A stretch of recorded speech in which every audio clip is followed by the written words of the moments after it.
નમસ્કાર વિદ્યાર્થી મિત્રો, ગયા લેક્ચરમાં આપણે નિયત સંકલન મેળવવા માટે તો સંકલનનો મૂળભૂત સિદ્ધાંત તો એવા બે સિદ્ધાંત આપણે જોઈ ગયા અને નિયત સંકલન મેળવવાના પગથિયા અથવા તો સોપાન જોઈ ગયા. હવે એથી આગળ વધીએ તો સંકલન મેળવો. ઉદાહરણના દાખલાઓ જોઈએ તો ઉદાહરણ 28 નીચેના સંકલિતો મેળવો.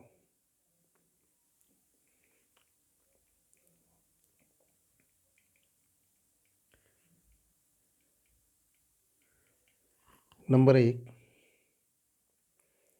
Integration 2 to 3 x square dx અને number 3 integration 1 to 2 x dx upon x plus 1 x plus 2.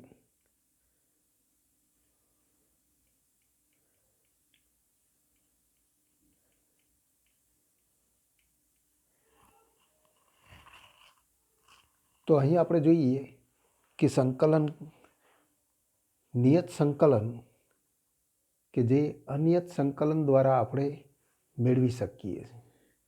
તો અનિયત સંકલન દ્વારા આ નિયત સંકલન કેવી રીતે મેળવી શકાય તો એના એક્ઝામ્પલ આપણે જોઈએ છીએ. તો ઉદાહરણ તો 28 એનો જવાબ આપણે જોઈએ તો આન્સર 1.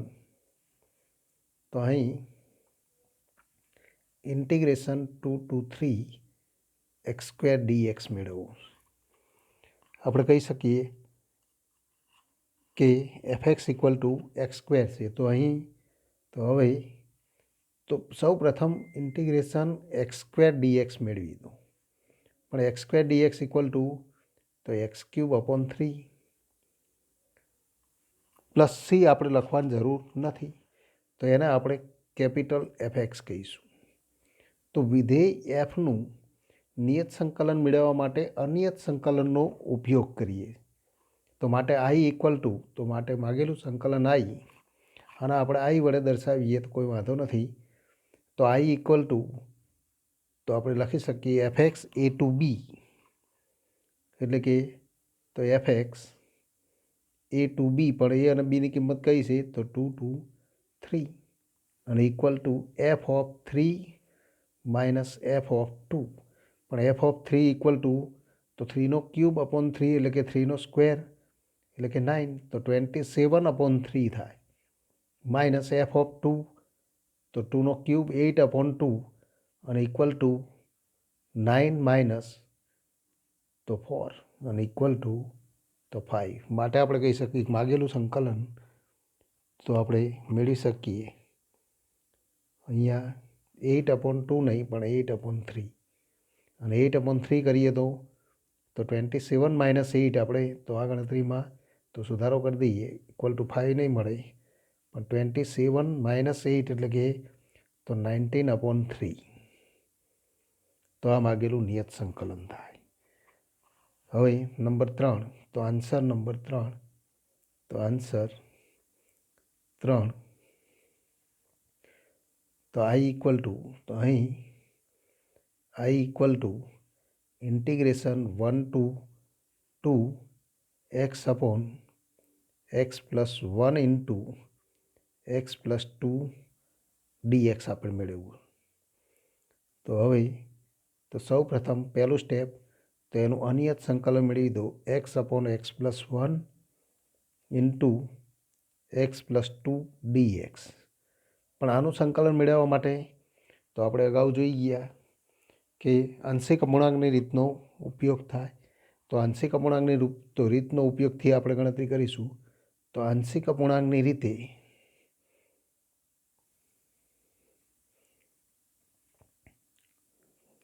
ગોઠવતા તો એક્સ અપોન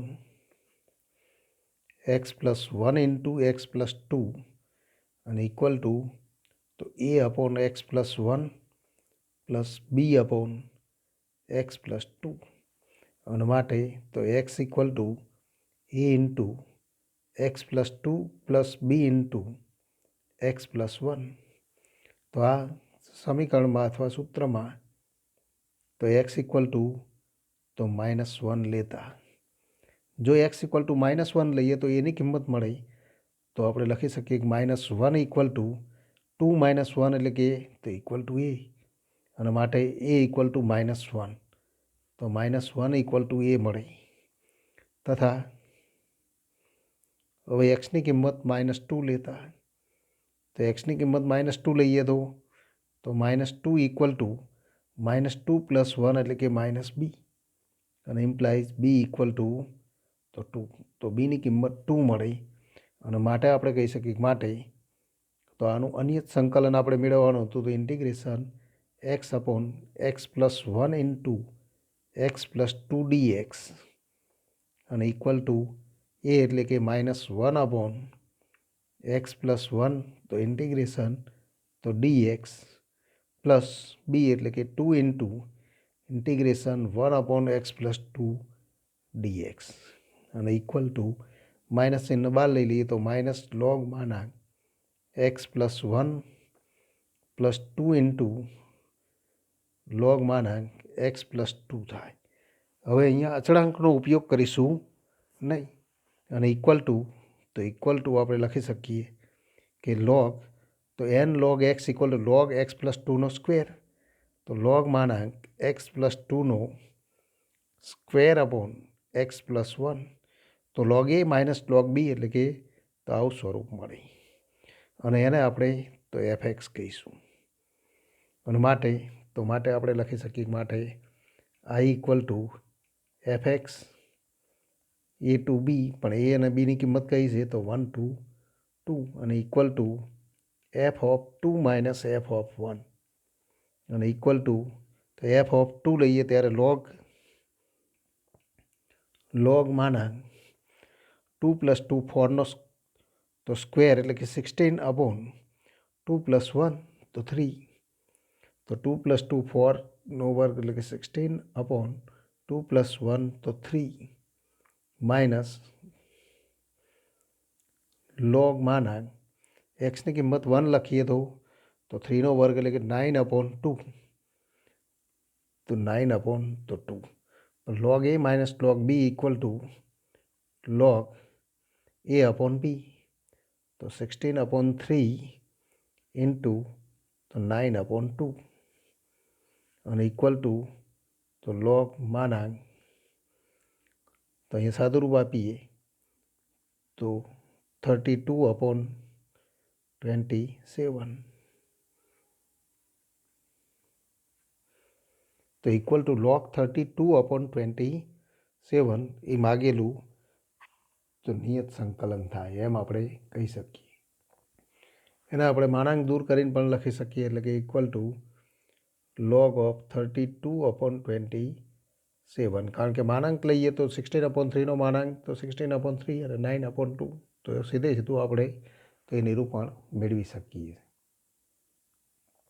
તો હવે એક આદેશના નિયમનો તો એક દાખલો પણ આપણે જોઈ લઈએ ઉદાહરણમાં જ. તો નંબર 4, તો આન્સર 4. અહીં I equal to integration 0 to pi upon 4 sine cube 2t cos 2t dt. અહીંયા બે રીતે આપણે ગણતરી કરી શકીએ છીએ. એક તો સ્ટેપ મુજબ આપણે જોઈ ગયા કે તો હવે ઇન્ટિગ્રેશન સાઇન ક્યુબ અનિયત સંકલન મેળવી દઈએ, sign cube 2t into cos 2t dt. અને માટે તો આદેશના નિયમનો ઉપયોગ કરવો પડે, તો અહીં સાઇન 2t અને ઇક્વલ ટુ એક્સ આદેશ લેતા, માટે તો વિકલન કરીએ તો સાઇનનું વિકલન કોસ ઇન્ટુ 2, તો 2 ઇન્ટુ કોસ 2t dt, અને ઇક્વલ ટુ dx, અને માટે કોસ 2t dt અને ઇક્વલ ટુ તો 1 અપોન 2 dx મળે. માટે તો માટે integration sine cube 2t into cos 2t dt અને ઇક્વલ ટુ ઇન્ટિગ્રેશન તો ફરી સાઇનની જગ્યાએ એક્સ લખીએ તો એક્સનો cube into cos 2t dt તો 1/2 તો 1/2 બહાર લઈ લઈએ તો dx અને ઇક્વલ ટુ 1/2 x⁴/4 તો આ સ્વરૂપ મળે. પ્લસ સી આપણે લખવાની જરૂર નથી અને ઇક્વલ ટુ આપણે લખી શકીએ x⁴/8.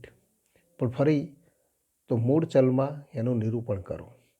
પણ x = તો sin 2t અને ઇક્વલ ટુ આપણે લખી શકીએ 1/8 sin⁴2t.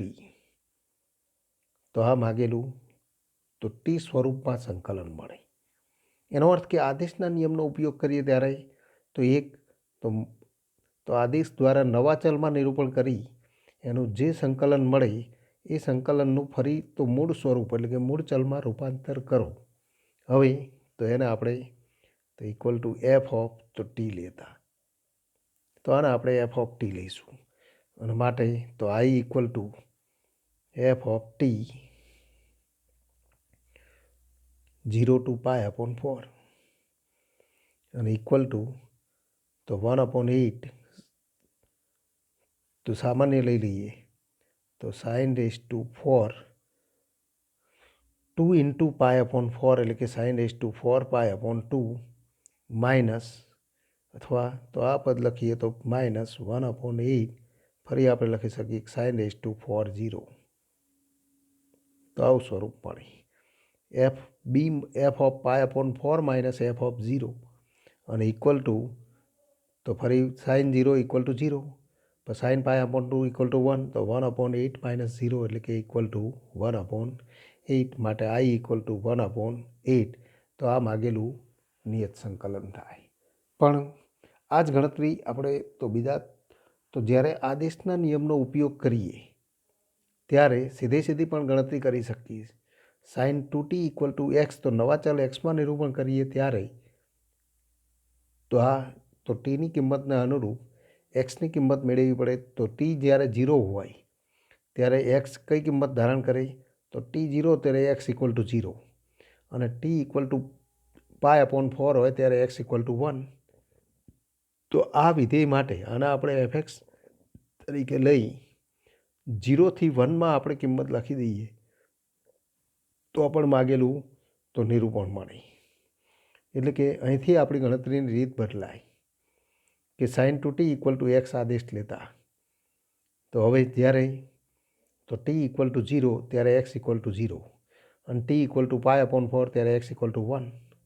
તો આને આપણે fx લઈએ તો fx 0 to 1 અને ઇક્વલ ટુ તો 0 તો 1 લખીએ ત્યારે 1/8 - 0 એટલે કે 1/8.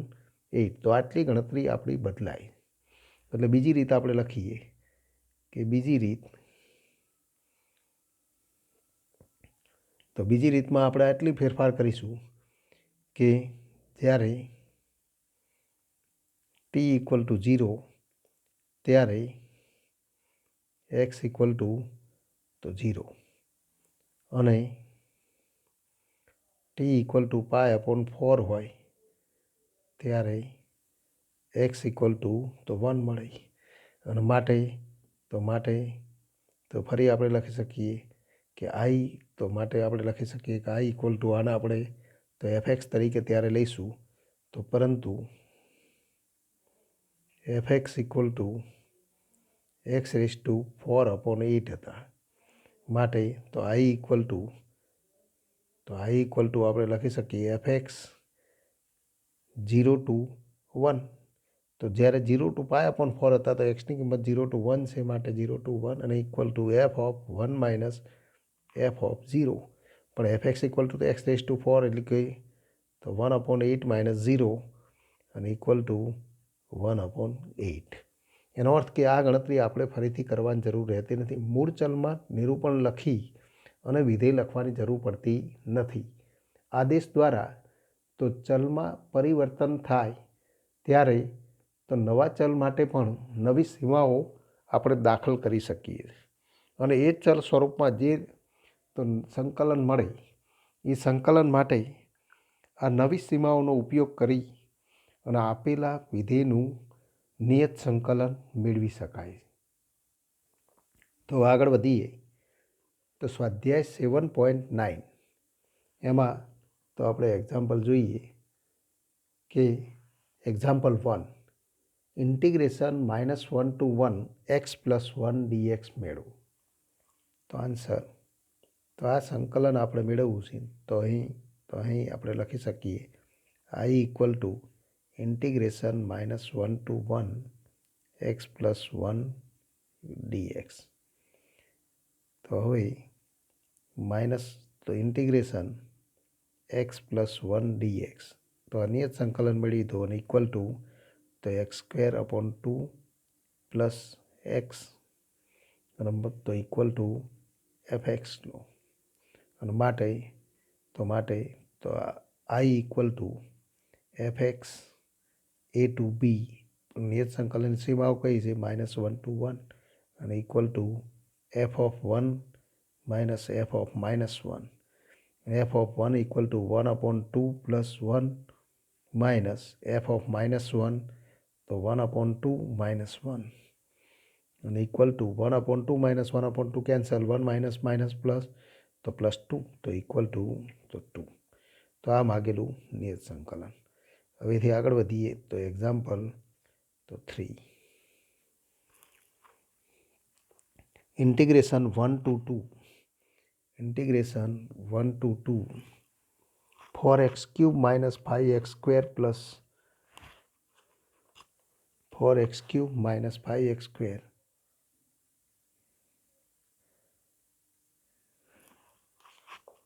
plus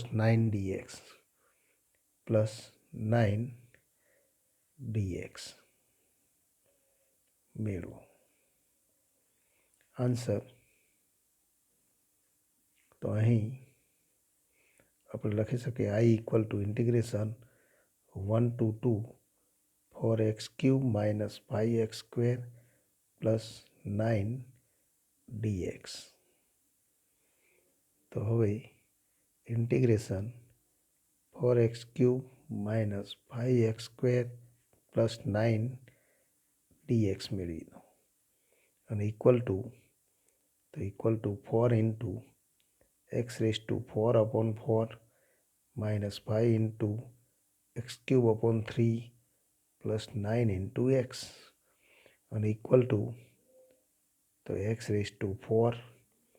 minus 5/3 x³ plus 9x and equal to fx લેતા તો આ આપણે fx મળી અને માટે i = f(b minus f(a) અને ઇક્વલ ટુ f(b) એટલે કે f(2 minus f(1) અને ઇક્વલ ટુ f(2) = 2⁴ એટલે કે 16 minus 5/3 into 2³ એટલે કે 8 plus 9 into 2 એટલે કે 18 minus f(1) તો 1 minus 5/3 plus 9 and equal to 16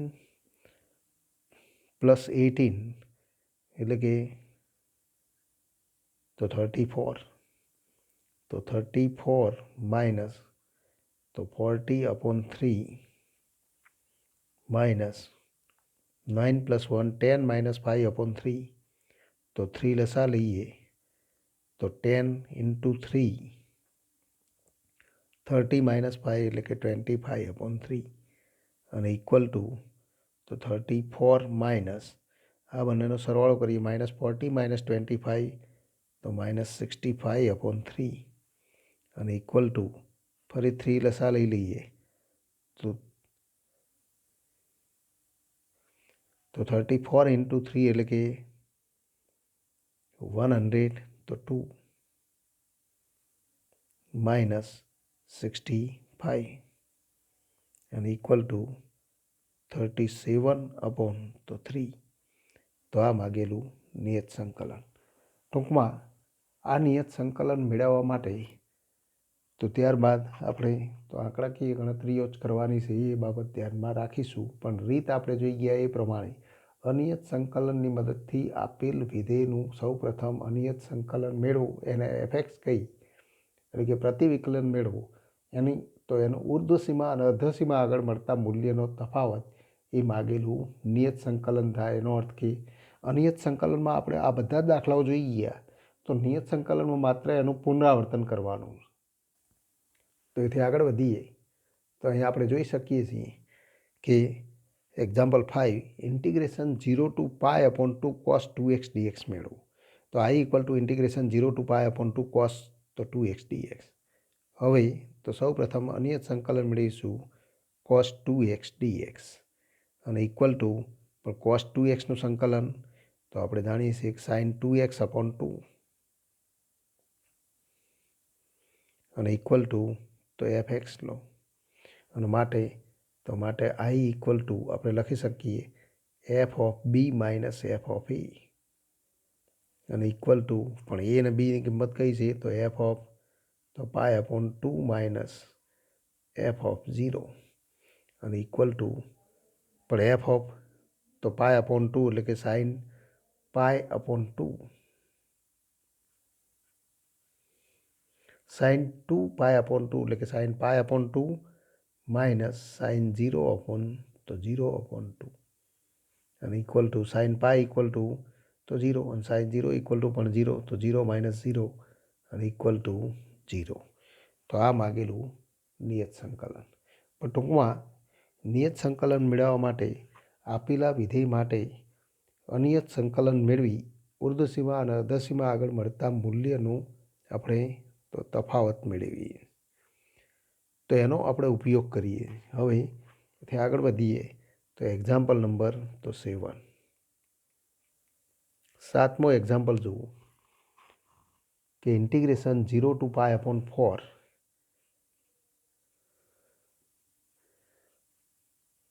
10x dx. તો આ મેળવો. તો આન્સર અહીં i equal to integration 0 to pi upon 4 10x dx લો. હવે ઇન્ટિગ્રેશન 10x dx અને ઇક્વલ ટુ તો integration 10x dx equal to log માના તો sec x અને ઇક્વલ ટુ તો fx લેતા તો ઇક્વલ ટુ fx માટે i equal to f of b minus f of a અને ઇક્વલ ટુ તો sec તો લોગ માના sec પાય અપોન 4 માઇનસ લોગ માના તો sec 0 અને ઇક્વલ ટુ તો લોગ માના પણ sec પાય અપોન 4 તો cos પાય અપોન 4નું મૂલ્ય આપણે જાણીએ છીએ 1 અપોન √2 તો sec pi upon 4 equal to √2 minus log માના sec 0 તો cos 0 ઇક્વલ ટુ 1 તો sec 0 ઇક્વલ ટુ પણ 1 પણ log 1 ઇક્વલ ટુ 0 તો ઇક્વલ ટુ log √2 માઇનસ 0 અને ઇક્વલ ટુ તો આને log √2 પણ લખી શકાય અને equal to log 2 raise to 1 upon 2 તો 1 અપોન 2 log 2 તો એ સ્વરૂપે પણ લખી શકાય. log √2 અથવા 1 અપોન 2 log 2 એ માગેલું નિયત સંકલન. એક્ઝામ્પલ તો 9. 9મો એક્ઝામ્પલ જુઓ integration 0 to 1 integration 0 to 1 dx upon square root 1 minus x square.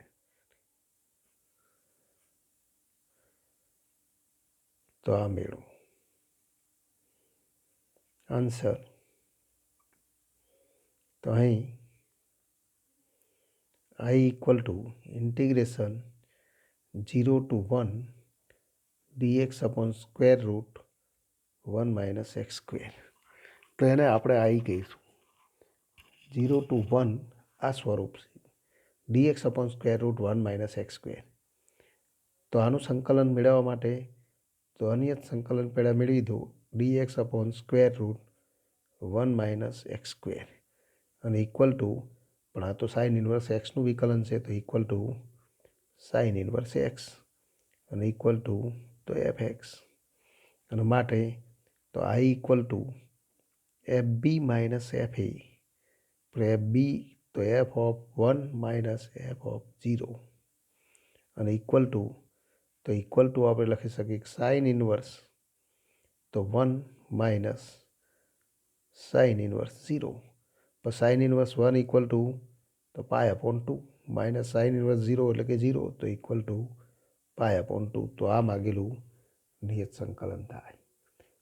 તેથી આગળ વધીએ તો એક્ઝામ્પલ 11. 11મા નંબરનું એક્ઝામ્પલ જુઓ. Integration 2 to 3 dx upon x square minus 1. તો આન્સર તો આ મેળવો. તો આન્સર આપણે લખી શકીએ અહીં I equal to integration 2 to 3 dx upon x square minus 1. તો હવે integration dx upon x square minus 1 અને ઇક્વલ ટુ તો 1 upon x square minus a square. તો એના માટે તો સંકલન માટેના પ્રમાણિત રૂપથી આપણે તો જે નિરૂપણ જાણીશે 1 upon 2a એટલે કે 1 upon 2 log માનાંક x minus a upon x plus a. તો આ એનું સંકલન થાય તો ઇક્વલ ટુ એફ એક્સ લો. માટે I equal to F of B minus F of A, પણ એફ બી એટલે કે F of 3 minus F of 2 અને ઇક્વલ ટુ આપણે લખી શકીએ ઇક્વલ ટુ 1 upon 2 log માનાંક 3 minus 1 એટલે કે 2 upon 3 plus 1 એટલે કે 4 માઇનસ 1 upon 2 log માનાંક 2 લઈએ તો 2 minus 1 એટલે કે 1 upon તો 3 અને ઇક્વલ ટુ તો ફરી આપણે લખી શકીએ 1 upon 2 સામાન્ય લઈ લો તો 1 upon 2 log a minus b, તો log a minus log b તો log 1 upon 2 minus log 1 upon 3, તો log 1 upon 2 minus log 1 upon 3 આવું સ્વરૂપ મળે અને ઇક્વલ ટુ તો 1 upon 2 log 1 upon 2 upon 1 upon 3 અને ઇક્વલ ટુ તો 1 upon 2 upon 1 upon 3 એટલે કે log તો 3 upon 2 અને equal to 1 upon 2 log 3 upon 2 જે તો માગેલ નિયત સંકલન છે. ટૂંકમાં નિયત સંકલન મેળવવા માટે અનિયત સંકલન આપણને આવડતું હોય તો વધારામાં એ અનિયત સંકલન તો જે મળે તો એ તો વિધેય માટે ઉર્ધ્વસીમા આગળ મળતું મૂલ્ય અને અધઃસીમા આગળ મળતા મૂલ્યનો તફાવત એ આપેલ વિધેયનું નિયત સંકલન થાય એમ આપણે કહી શકીએ.